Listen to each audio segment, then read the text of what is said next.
What can you tell me about the freak offs? For those who don't know anything about this world, what was it about the freak offs that is so fascinating to people, do you think? What people have to understand is swinger parties exist. And that's exactly the lifestyle that this gentleman lives. He's a swinger. And swingers hang with other swingers. That's what it is. Like, the term freak off has become sensationalized by media, but what the true nature and name for this event is going to be called a swinger party, Pierce.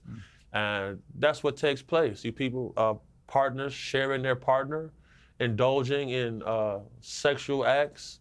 You know, as long as things are consensual, you know, what people do is their business. But if I'm getting a call because somebody's applying oppression on other people, that's when things become a problem. And, you know, I had sent in a video of the guy, Combs, walking around, collecting everyone's cell phone before they get onto a yacht to go party. Why do you have to collect everyone's cell phone before you go onto a party? He's collecting the phones himself. That's what I meant by there's layers to the party. You know, the first part of the event is going to be a normal socializing mixer.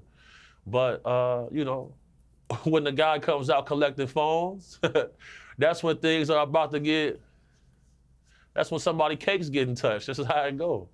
It's a zest apocalypse right now, man. We got to do something about this. Is there any doubt that he was bisexual? Diddy? That seems to be clear from a lot of the evidence that's come out.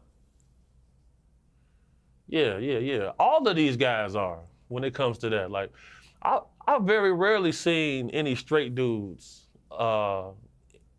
in this industry, man. That's why I pivoted my business. Like, it's like, you know, I don't want to be the only straight man at the party. So, you know, I got to change it up. All of these dudes are, man. But all of them are. And the freak offs, all bisexual weirdos. Right, you're painting a picture of these freak offs as being consensual largely, although the issue of the phones is obviously significant and will be tested, I'm sure, in court.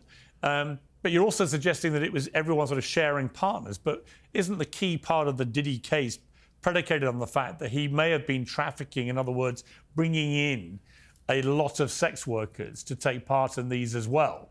And that he, for example, with Cassie Ventura, was, you know, they were having, you know, male sex workers, female sex workers, and so on. In other words, it may have been consensual, but it also involved people who were not, you know, with each other, but actual sex workers joining in.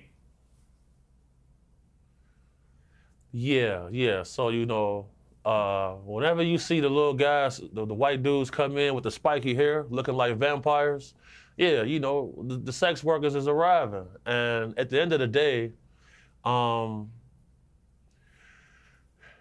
is it consensual if you're promising people a career path and a lifestyle and glitz and glamour, and you're saying, look, we're all doing it. Come join us. You party with us, then I can get you a record deal. I can get you this. That's what's going on to certain people. You know, everybody isn't being financially compensated, and that's where lies the problem. Big Homie, you've referenced the fact that several times we tried to do this interview and stuff happened to you that was very concerning. Car with blacked out windows and so on, engaging with your vehicle and so on. Now that you've given this interview and you've gone public again and made it very clear what you think of Sean Diddy Combs, do you fear about reprisals?